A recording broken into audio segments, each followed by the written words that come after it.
Hi, welcome back to my garden.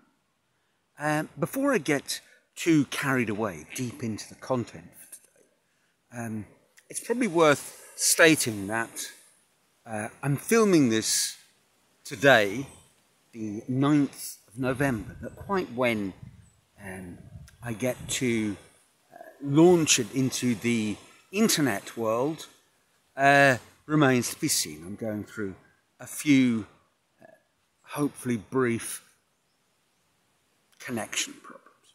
Anyway, I do think that the content will be as relevant and, if I might boldly claim, valuable and useful to you whenever this video does finally see the light of day. Anyway, here goes.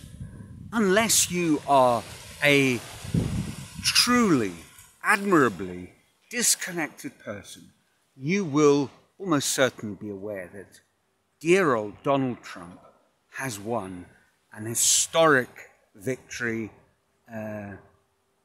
his second term as American president, but I think it goes back to the 19th century when someone who'd lost an election stood again and actually won. So one lost one. Quite a rare thing.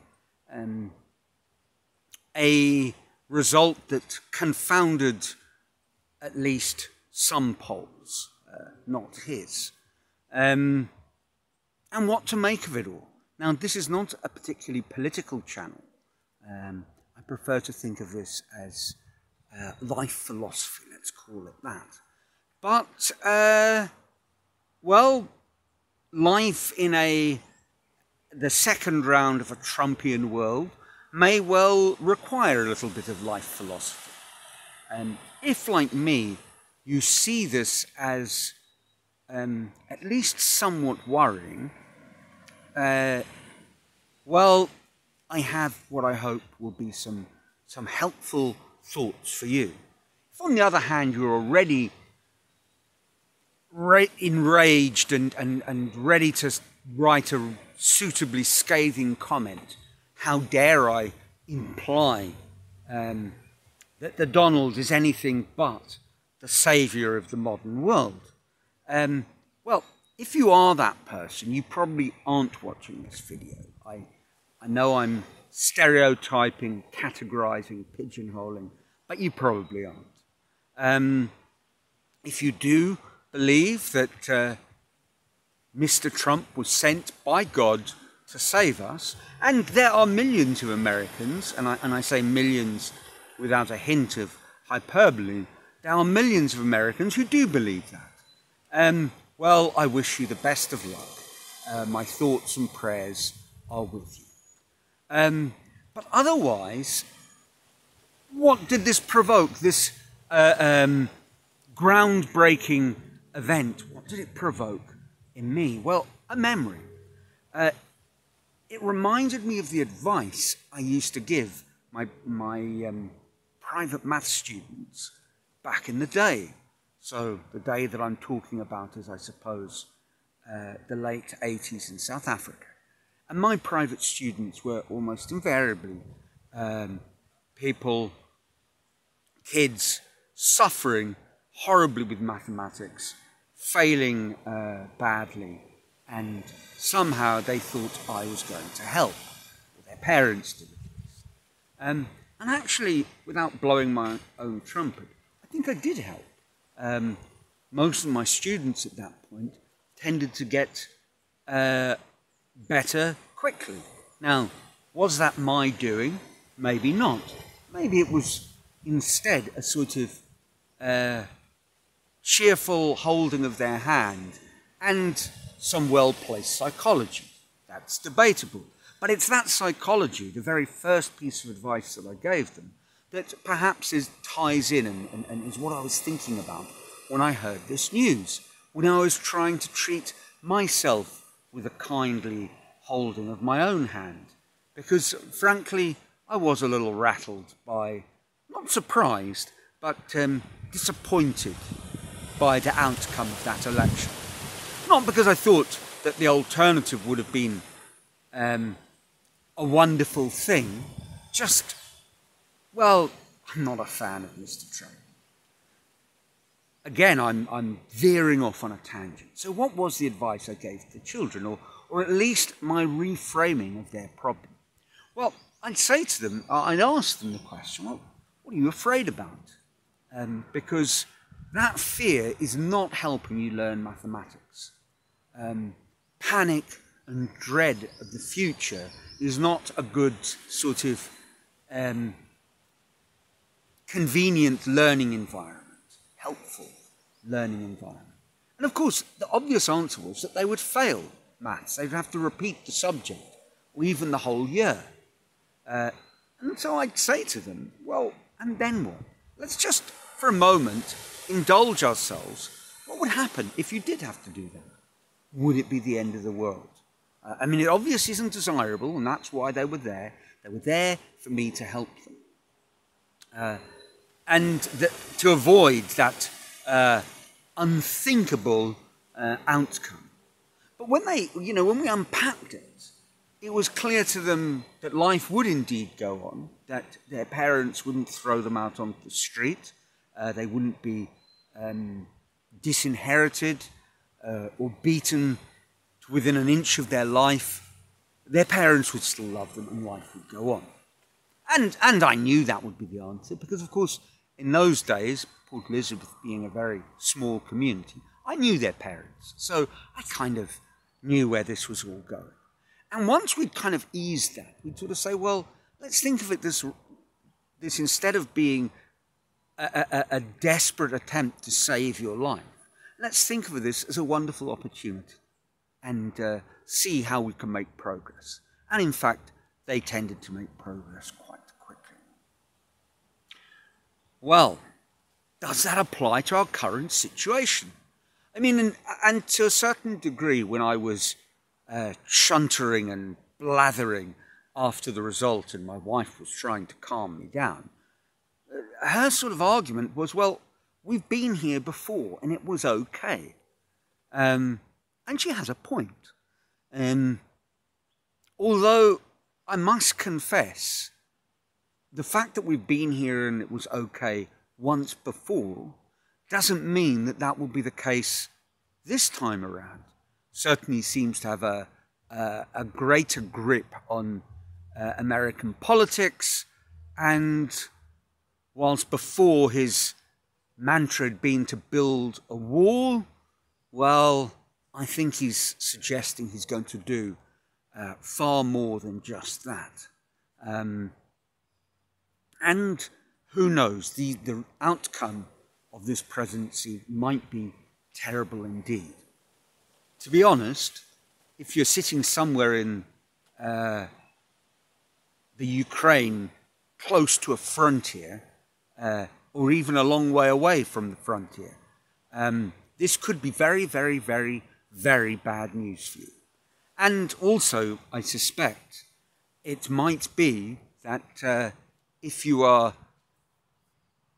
undergoing a turbulent life in the Middle East and in the Gaza Strip or the Lebanon, well, also this may not be the best of news for you.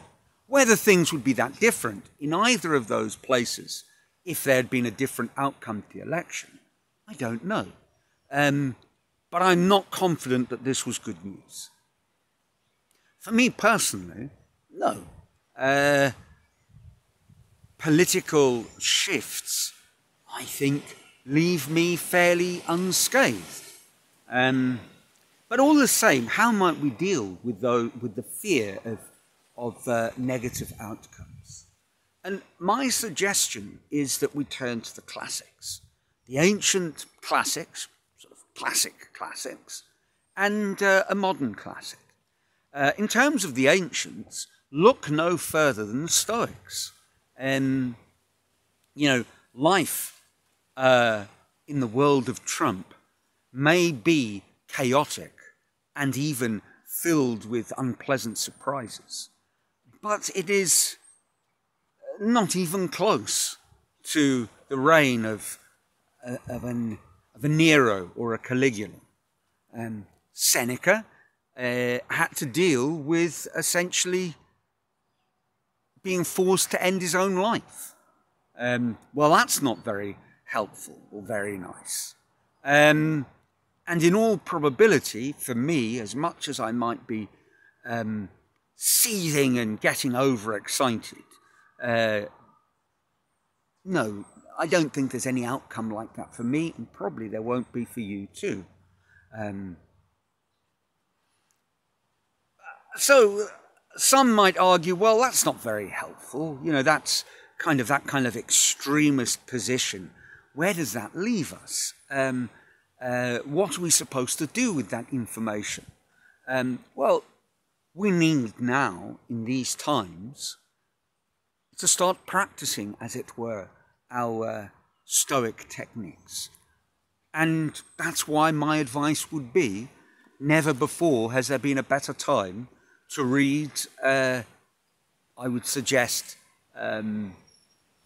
Epictetus, a short book. I've got one by Sharon Lebel, a sort of modernizing of it.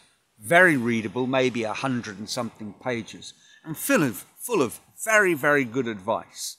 And I'd have to say, I'm not saying it's a better book than Marcus Aurelius's Meditations, but I would say Epictetus will give you a good way of thinking about whatever life is throwing in your direction. But that's the classics, and that's a long time ago. A lot of people have suggested that dear old Donald might have a lot more in common with contemporary political fringe lunatics, megalomaniacs, narcissists, and the rest. And indeed, if certain American generals are believed, in conversation with Donald, he sings the praises of Hitler's generals. I don't know if that's true. I do know that I have seen him on television, in the news, speaking very highly of numerous dubious strongmen dotted around the world. So I think whether he's a fearsome fascist or just a would-be sort of authoritarian-leaning leader who will be kept in check by the American Constitution, well, I don't know. But I think he is leaning towards that direction. And who knows, maybe this may have greater implications than the last time around. And in that reframing, perhaps we can draw a little bit of wisdom from someone who dealt with the worst of modern authoritarian dictators, leaders. And you know where I'm going with this, probably, if you're a regular viewer of my channel. Hitler's final solution, yes, it is a thing to the disturbingly large number of people who bring that into question, claimed many victims, but one person who survived was Viktor Frankl, and his work, Man's Search for Meaning, I think is essential reading and worth continual rereading. If we approach living in these turbulent political times the way Viktor Frankl approached living in the world of a concentration camp and surviving, I don't want to use the word thriving because that would obviously be ludicrous, but you know, he came out on the other side, if not a better person, strengthened in a very important way. And his book really is a gift. And perhaps reading and rereading that and thinking about how to put the lessons that he learned in the concentration camp into practice in our own lives. And again, please, I'm not suggesting that if you're living in the United States at the moment, that this is even remotely a comparison. Obviously it isn't.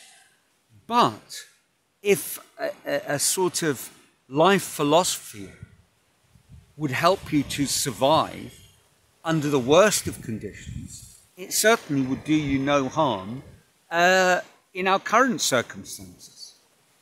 And so that really would be my advice, and advice to you and to me. I need to ferret out my copy of Man's Search for Meaning and give it another read. And actually, the same can be said for Epictetus. So that's it for this week. Let me know what you think in the comments below.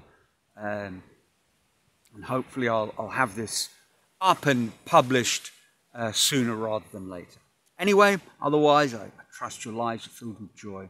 And until next week, from sunny Brazil, next week, whenever that week is, ciao.